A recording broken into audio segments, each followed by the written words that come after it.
Hi there, I'm Alex, and it's December the 28th, 2025, and I am back for our 2-year update on my gender affirmation journey using 1.62% topical testosterone gel at 81 milligrams a day, which is 4 pumps, and I've been on it for 24 months after a ramp up to the dose that I'm on now as prescribed by my physician. So here we are.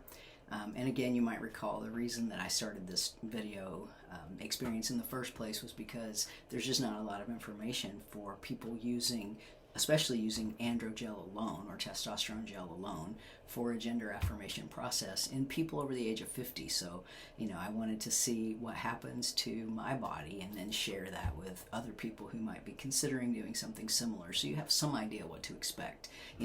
Is there a difference in using the gel versus the injectable? Are there side effects that are different in older people? All those things were questions that I couldn't get the answers for, so I decided to just do my own process. So here we are. So I'm going to look at the World Professional Association for Transgender Health guidelines like I have in every other video. I'm going to tell you what's supposed to be happening at this 24-month mark, and then I'm going to tell you what's happening for me. So let's hop into it. So the first category is skin, oiliness, and acne. And that was an expected onset of 1 to 6 months, and it was supposed to go all the way to 2 years. And I can say I don't have any of that. I haven't really had any of it. So I'm going to say that's a no for me. The second category is facial and body hair growth. That was onset at 6 to 12 months and all the way up to 5 years.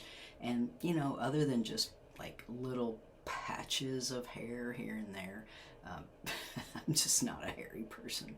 So there's not a lot going on there, which is a bit of a bummer, but it is what it is.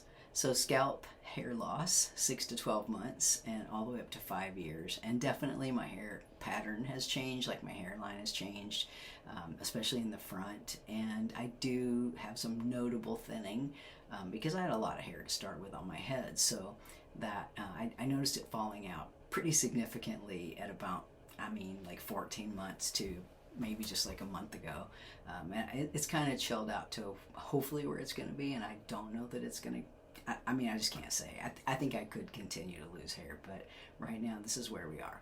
The next category is increased muscle mass and strength, and that's supposed to start at 6 to 12 months and go all the way up to 5 years. And I can tell you that's true. That's a thing.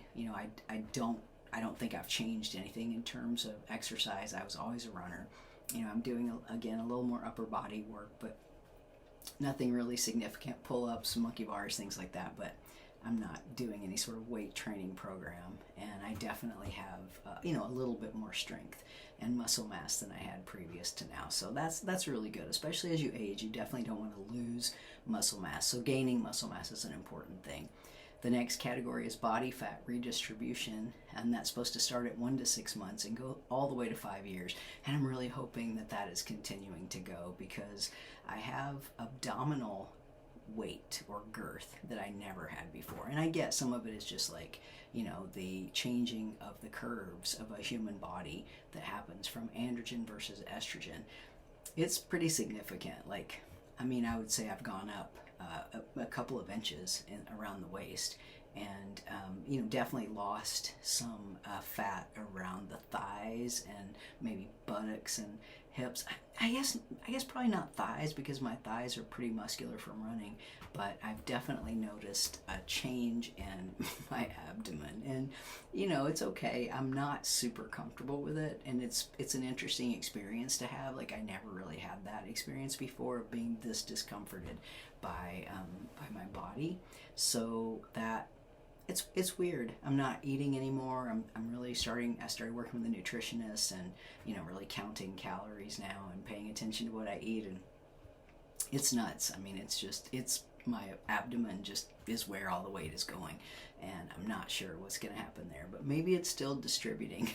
Who knows? I hope it's distributed all it's going to there, but we'll see what happens. The next category is cessation of menses, and I didn't have a uterus, so that wasn't a thing.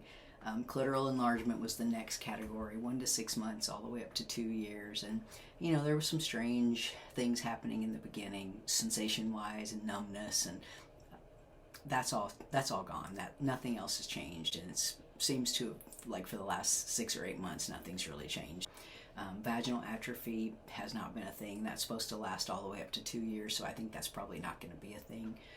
Deepening of the voice, 1 to 6 months, all the way up to 2 years, and I feel like this is just what it is now. Those are all the categories. And now let's talk about emotional health or mental health. I definitely noticed that I am not as patient, perhaps, as I was previous to androgen therapy, and I'm not 100% sure if that is because my kids are just more frustrating, my job is a little more difficult. I don't know. I think of that Dar Williams song, When I Was a Boy, I think it's called, and you know, in the song, the partner that she's speaking with says of himself that he has lost some kindness, and I think that that's how I feel about myself. I feel like I've lost a little bit of my kindness and a little bit of my patience, and I'm quicker to say things that come to my mind rather than stop and reflect. And that was a younger me that did that all the time. But I haven't been like that in probably 10 or 15 years. And there's consequences for that. So I'm really working on making sure that I engage all of my senses before I just open my mouth and say something I'm going to have to say I'm sorry for later. So that's been problematic. But in terms of like depression, anxiety, nothing like that. I'm still quite joyful. I'm still very happy to be on this journey. You know, it's been kind of a chill experience for me. You know, the political experience is not chill, and I'm not going to downplay that, but the personal experience has been pretty interesting, and I've just enjoyed the ride. Still haven't come out to my patients and really most of my family, because there's just no point in it. Again, it's not their journey, it's my journey. And so I'm pretty comfortable just doing what I'm doing and living my life and not involving anyone else that doesn't have to be part of it. So that's been kind of fun. Let's see. I think that's pretty much it. I did make the decision to start the next phase as injectable testosterone. So I'm getting tested by an allergist in January because I have a lot of weird allergies. And if that allergy test is clear for me to try the injectable, then I'm going to do a full year of injectable testosterone to see if we get any differences from that. And then I'll probably go back to gel, but who the heck knows? This is my journey, this is my experiment, I'm my own human guinea pig, so we'll see what happens. But in the meantime, I want to thank everyone who's watched these videos, and I probably won't do another one until the summer, so 6 more months. And please reach out if you want to chat about anything. Thank you so much. I hope 2026 is fantastic for everyone.